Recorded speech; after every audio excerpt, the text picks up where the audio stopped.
Morning, everybody. Good morning. How is everybody? So, Robin, I'm going to talk about transition oystering. Is there anything else? I'm an oyster farmer. We've got a farm on the creek. Wait a minute, back up.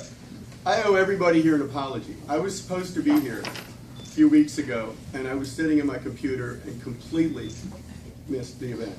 So we have Friday nights at Snellman's General Merchandise on Sauterley Road. We have a shuck shack, and I am offering a free 6 oysters if you get there in time. We give away 100 a week, and from 5 to 7 we have shuck shack at Snellman's, and it's a pretty great neighborhood event. Many of you I've seen there, and Willie's got 5 beers on tap, full bar, and of course oysters grilled and raw. So again, I apologize. If you show up this Friday, remember, you get a ribbon. There we go, and you get a ribbon. So I'm going to talk about, I've got a presentation here which sort of I give to prospective customers. It's got some pictures of the farm, but I really want to make sure that I talk about a couple of things that you might be interested in.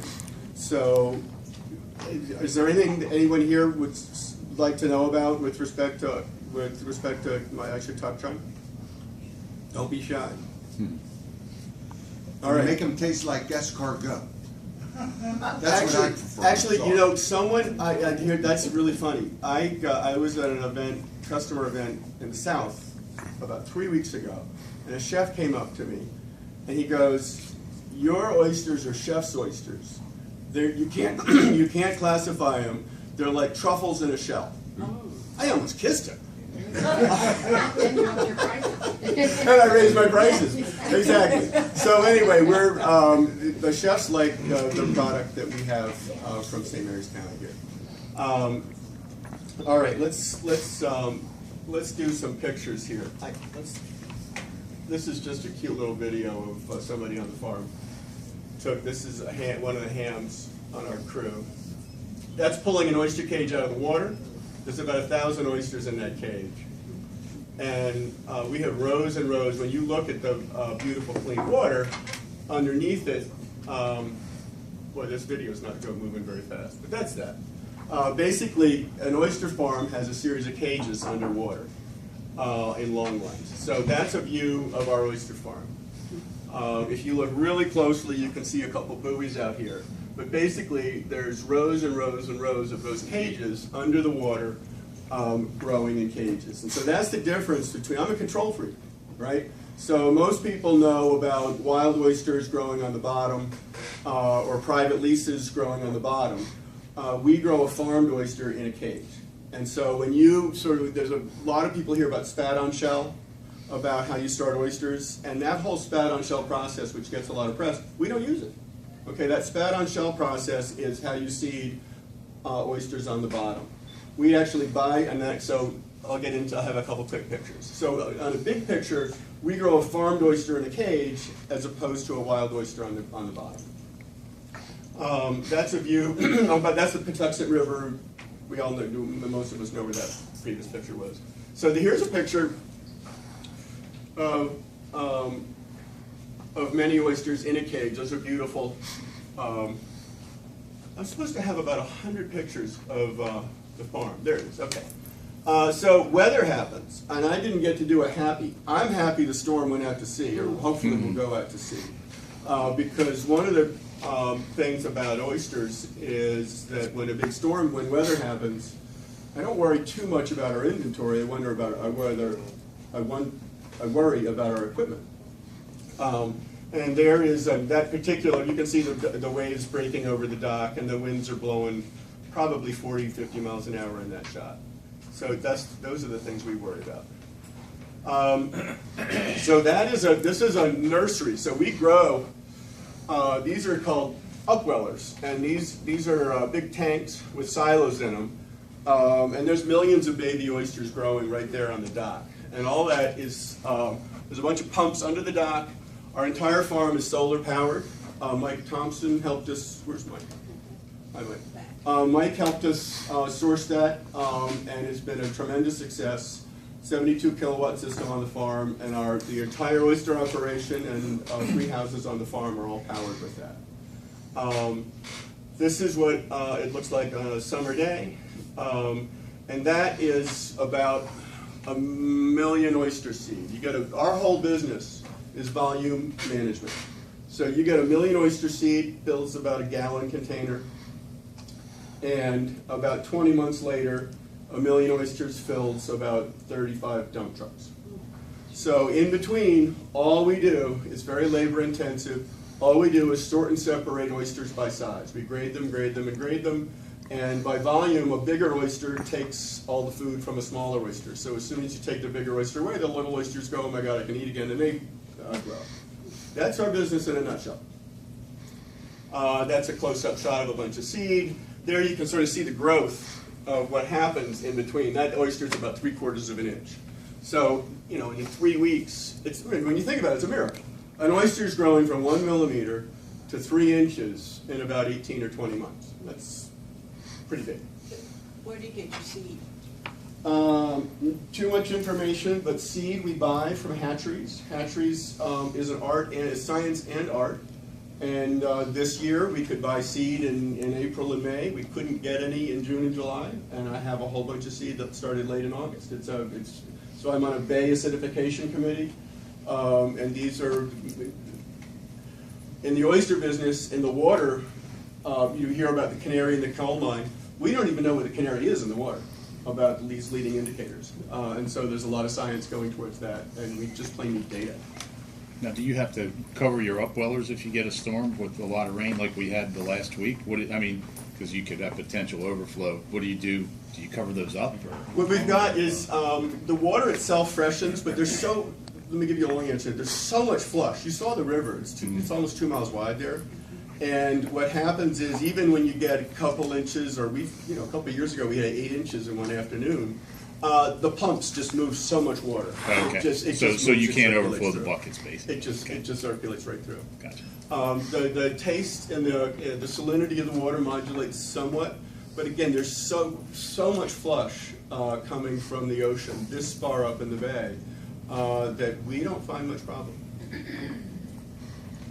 There's my beautiful wife, but the real purpose of that picture is to show you the volume of cages that are underwater, because it's hard to look at the water and visualize what's under. There's a top and a bottom, a whole bunch of oysters, and some gear to drop them in. Again, it's volume and inventory management. Again, if you need to harvest a couple thousand oysters, you need to know where the ones that are market ready are. That's close into the dock. That's not what they look like in the water, but it's an idea of what a cage in the water looks like. So what we do is our product is a 3-inch product with a deep cup, and we tumble the oysters. And these are the seed that we buy is called triploid. It's like a seedless watermelon or a seedless grape. And so these are designed to grow fast. And if you don't give them enough room between oysters, and if you don't tumble them, they turn into long, skinny shells rather than deep cut oysters. Cal, can you explain what the other purposes of the using a triploid versus a? Yes. I mean, it's a Chesapeake Bay oyster, but it's you can explain that. Yeah, a couple things. Unlike the West Coast, which has several species of oysters, the East Coast is all the Atlantic oyster. So from Canada right through the Gulf, it's all the same species, and the differentiator is the miroir, the salinity and the taste of the water. And the benefit, there's a couple benefits to a triploid oyster. And one of them is there's no such thing as an R month anymore. The markets that we sell into and the 30-somethings don't even. We all in this room from St. Mary's County, most of us know. You were born and raised on don't eat oysters in the summer. And I tell people, telling somebody from St. Mary's County to try an oyster in the summer is like telling them God doesn't exist. I got bad news for you. Elsewhere, they don't know the difference.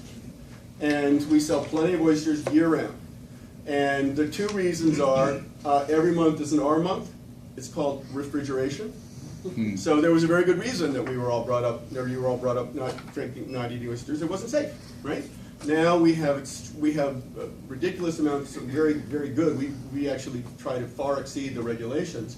You just refrigerate the heck out of everything. You pull it out of the water, zoom, it's cold. And you keep it cold right through the supply chain. The second reason the R-month rule was that diploid oysters spend all their energy in the summer having sex and procreating, as all of us are wont to do. A triploid oyster doesn't do that. So the meat is firm year round, and which is another good thing about oysters. And what they say about oysters is true. So anyway. It's it's not even 8 in the morning, and here we are. Okay, so all right. So all we do is we throw a bunch of oysters in a cage, and that's your tumbler, and that's what chips the growing edge and beats them up and gives them a nice deep cup. So in addition to a firm meat, it's basically it's a relatively large meat. We had a waterman in the packing house yesterday, and he couldn't believe I'm talking about oyster meats, but he was impressed by the size of the product. And we can machine sort up to about 2 inches, but after 2 inches, there's fancy machines and 3D sorters and things like that. But the economies are it's a hand sorting job after 2 inches. Yeah, only one get, but the tumbler also grades them by size. It does. So let's see if I can go backwards. There. So these holes are about, I don't know, 1.5 inches, 1.75 inches. So we sort them. It's up to about 2 inches, Mike. And yeah, we'll machine sort by size and throw them back out there. But once it gets much bigger than that, we're getting into a final market cull. I think I'm going the wrong direction. There we go. Bunch of cages. We start after once they're in market size. We keep them on the lease in milk crates so that we get. I mean, today's a production day. I'm checking my email. We'll get orders for thousands at a time, and so yeah, I was here 3 years ago. Did I bore anybody 3 years ago? Lynn. So I had just quit my day job and moved down here. Actually, I hadn't quit my day job. I was fired, and I was in the 50s, and I looked around at my life, and I said, the best thing I can do with my life is be an oyster farmer. It's that age thing. Who's going to pay us that much money when they could pay someone younger? So 3 years ago, we were figuring all this out. And one of the things we figured out is when you get an order, oh my God, how do you go get cages? Now we've got them all ready to roll. That is a picture of us, I think, last fall. It's pretty nice on the water. It's a pretty good job. The truth is, I sit behind a desk all day. I'm just another small businessman. How far are your cages actually underneath the water in terms of? We have a hard sandy bottom, and it depends on the depth of the water. So in the winter, I killed 1 million oysters 2 years ago in what was that storm, whenever it was. What happens here is we have a double blowout tide. When the wind blows down the river, the tide can't come in, you get a double tide out. I had 1 million oysters, they all died. It's agriculture, there's risk. They died because they froze. They froze, yeah. And so now I keep them in my shallowest water in the summer, and I keep them in my deepest water in the winter. Tal, I recently heard that the aquaculture has been moved or is being moved into the Department of Agriculture now instead of DNR. Or that's a proposal that the Hogan administration has made. That's news to me. It would be fine. I'm the aquaculture representative with the Department of Agriculture. They're doing a farm tour next Wednesday.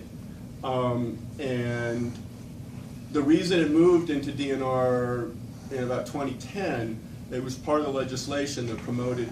It was actually unanimously passed in the House here in Maryland, and it was from a permitting point of view, it was hell, and so it was designed to increase efficiency of government. Yeah. The natural place for it is agriculture. is agriculture. And one of the things that, if you're considering an agriculture operation, that you might be able to purchase is crop insurance. And so that's an advantage that they might be able to. It's a long story. I was insured, and I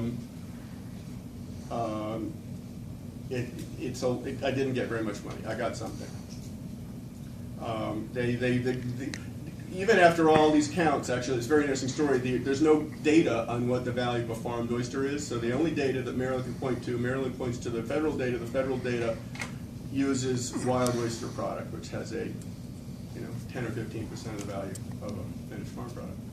That's much too low. So it's about half of that. Maybe you said this earlier and I missed it, but are there any like grocery stores, restaurants, anything in this area that you McKay's carries us right down the street, and Snellman's is our business model is to wholesale to national wholesalers, and so locally, if you're to call Tal and say, "Gee, can I get some oysters?" I'll forget, just like I forgot to come here a month ago. So we have the best outlet for us is to go to Snellman's General Merchandise. Thank you. And Willie's always got our oysters. I just wondered if you thought about the new market that's come in, the waste market. I'm selfish because I live in Tall Timbers and we have one down there. Have the grocery manager call us. We'd love to get them there. They don't open till tomorrow, so. Okay, bring it on. But maybe a dense store, which is comparable to Exactly. Snellman's, that might be a lot easier to get into than a franchise. a large Exactly, and franchise. they do carry some seafood, but they bring it from the Gulf. I thought they would. Mhm. It's actually, even in the last 3 or 4 years, it's very interesting. Sort of farmed oysters were relatively new to most people in the county. And more through us and several other farms in the county, people are becoming familiar with the product and realize that it's clean. It's, yes, it's more expensive, but gee whiz, it's in a box, they're all alive, they're all the same size, they're easy to shuck, etc. So we're actually selling more and more locally. We sell 80% of our oysters out of state. That's How our far business do you model. sell? How far do you sell? How far do your oysters go? Like nationwide. The fact that I was talking to somebody who was in a restaurant in Las Vegas, and it was advertised on their menu that they had Hollywood oysters. Really? Actually, it was even better than that, Lynn. It was a beautiful picture. It said, it was Sweet Jesus Oysters, which is one of our brands. And it was from St. Mary's County, Maryland. They got the full innuendo on it. So in Las Vegas, St. Mary's, oysters from St. Mary's County are on the menu. And MGM Grand. So we could on the new water tower, Hollywood. There we go. Oh, sign me up. What's the marketing? So, you poor guy. can you talk a little bit, it wasn't too long ago, I think 2 legislative sessions ago, that a bill was introduced to not allow aquaculture businesses in St. Mary's County. And this was being brought in, I believe I don't want to indict anybody, but it was on behalf of the traditional watermen.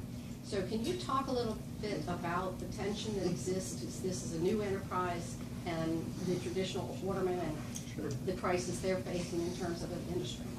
Sure, it's change, right? And from my perspective, it's a new form of gear. I mean, the watermen use patent tongs. I mean, that's pretty industrial and mechanized, et cetera. This is a mechanized. It's a way to grow oysters. You haven't gotten to the screens yet. The wholesalers that we sell to, they buy wild oysters too, right? So a Hollywood or a Sweet Jesus oyster is selling for $2 to $4 at a white tablecloth restaurant around the country. Well, there's plenty of bars out there that sell oysters for 10 to 15 bucks a dozen, right? There's a huge voracious demand for that. So we actually all last winter and just starting on Monday, we have a truck right in Solomon's Island and buy wild oysters. The point being, the oysters, and this year, it doesn't look good. There's not a lot of wild oysters out there. There was a die-off. Literally, the watermen are telling me that 60% of the oysters they pull up that are 3 inches ready to go are dead. It's not a pretty picture. So, from my perspective, there's multiple markets and multiple types of products of oysters. Now, is that a result of disease, or what's We don't killing know. them? Lack of They don't- dissolved oxygen? What's Yeah, something that it probably dissolved oxygen type thing. I don't know is the answer. And so are there tensions when there's change? Yeah, there's tensions, and you know, that's why I put these pictures up. I mean, that is a picture of our oyster leaves. I mean, the other object, the real change, we have a knockdown battle with my friends at Sodley. So when we put in for a new lease, we have objections from two communities. One is the Waterman community, and one is the, NIMBYs, under the guise of history, right? So these are things that these are things that happen in any community, and it's change, and people have different visions of how oysters are produced and what their river should look like. But this is par for the course. Although it's a barrier to entry, and the other barrier is money. That's a lot of equipment. This is small business, and we employ 15 people now. We'll probably employ 20 by the year end. And we're investing in our community. You'll see a picture in a minute. We've got a brand new packing house. This is bringing coastal community jobs. So it does impede navigation into the creek, though? It doesn't. It does not? Okay. No, we have Okay. I have full Army Corps of Engineers. We put our leases where in the shallow, these are shallow areas, and the primary, the amount of regulation and scrutiny by the state and federal authorities before a lease is issued is extremely high. And when Sodley fought us, they had 3 days of hearings, and the judge basically said, I love your history, it's a wonderful story, I understand your mission, but they're oysters, they're under the water, they're not impeding navigation, you know, case to Maryland Department of Natural Resources. Can you explain to us how the leases work? Sure, and that's a huge barrier to entry. If you want to be a young farmer, the question is, how do leases work? You have to apply for a lease. It takes 2 to 3 years, even though the PR says it's 6 months to 12 months. So if you're a young oyster farmer, raise your money, you want to start farming, you keep your day job. And you apply, and what they do is they look at navigation, they look at where it's located, they look at the bottom, etc. Bob Parkinson is trying to get a lease in the Kentucky River for his operation, and he was recently denied that lease because the Waterman claimed that basically the Kentucky River for clamming, and that was the reason that Bob was given for not getting his lease. Yes. The other answer to Robin's question is we buy. The end of the answer is we buy from a lot of watermen. The area where our leases are actually not open to harvest by commercial watermen. So by oystering, the objections we have are from clammers and crabbers. And the crabbers actually, another answer to an earlier question is, when you put these cages in, it was hard sandy bottom. Okay, the biodiversity, there's not a lot going on a hard sandy bottom. We killed off the grasses in the late 60s intentionally, and it hasn't come back. When you put cages down there, the amount of biodiversity is incredible. You put a clean cage with a bunch of oysters in it on the bottom, in a couple of weeks you have eels, you have crabs, you have turtles, you have all kinds of really cool stuff. I'm not a biologist, but any biologist, it's really cool stuff that we're adding to the water. So the whole green side of what we're doing is very real. But the watermen that object are the clammers who come in, and it's baked clam. It's not the type of clam that grows here. The big clams that you eat in the store, etc. There's not enough salt in this location. So these are baked clams. It's a commodity product. Is that razor clams, stuff like that? I think so. Yes. Yeah. Yes. They grind them up for crab Right. bait. And it's crab bait, and you've got 2 or 3 individuals, or call it 10, who are economically affected. And they rape and pillage the sand, and it's their river. And these are, they have the right to publicly oppose that, and it's an economic decision that the state makes through the leasing process. What does the lease cost you? Not much. It's like $25 an acre a year. What about the security issues? So far, knock on wood, we haven't had any problems. We're lucky in that our land abuts it. and I shoot trap off the dock to make people know. How convenient. Greg's gonna join you. And we're really lucky. Many leases are you have to travel by boat for 5, 10, even 30 minutes just to get to the lease. And in more remote areas, that is a potential problem. Yes, sir. The trap that I used to shoot had a warning on the box about shooting in areas where there may be livestock and so forth because of the product that's in the clay pigeons. Yeah, I do. I shoot away from the cages. It's true. He just shoots towards the people. And that's a better line than the back. I don't do it very much. I do it on the land away from the water. Is there much habitat that's ideal for this? There's a lot of areas on the Truckee River that are shallow, it's sandy bottom, but remote from. It's like real estate. You've got it. I'm an oyster geek and know about what good water is and bad water is, and finding, just like buying a good real estate in a good location at a good time. There are farmers who have leases and they're hard fought, and they end up in 6 and 8 inches of muck. And you take a cage like that with a foot, it sinks into it, and the oysters die. I'm like, buddy, you didn't do your homework. You got to know your water. It really matters, Mike. It's very important.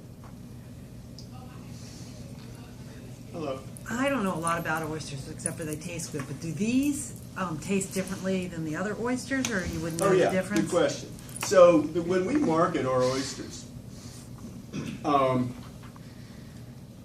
we brand the hell out of these. So let's see if I got some brands up here. So here's part of the branding. What we do when we sell it is we say, gee whiz, we've got oysters from we've got sweet oysters from the Upper Bay, we've got briny oysters from Virginia and the Lower Bay, and we've got salty oysters from the ocean, and we've got wild oysters.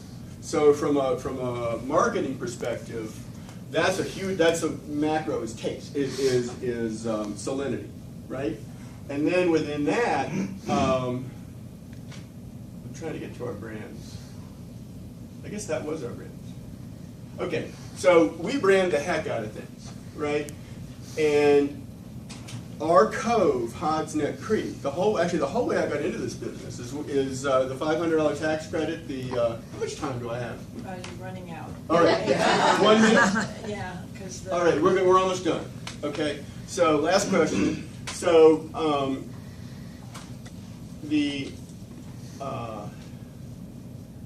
I started as a hobby with a $500 tax credit, grew more and more cages, and couldn't eat that. I was growing 8,000 and 10,000 oysters a year under the dock, and we had a big oyster festival. And some foodie friends basically convinced me to get into the business that we had really good oysters.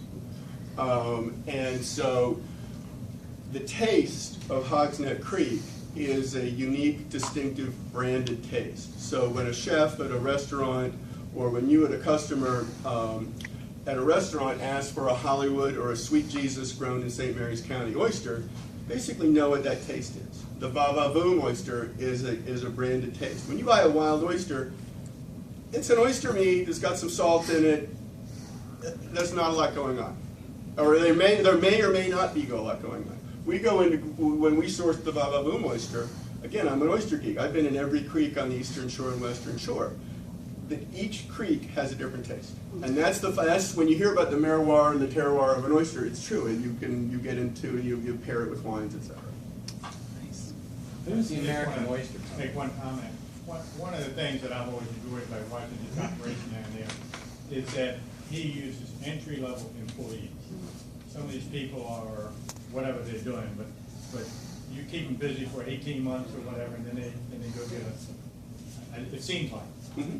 But that you need those employers, actually, and you fill that role. Thank you, and it's a project. Keeping the team intact. Thanks a lot for your time. Well, thank you.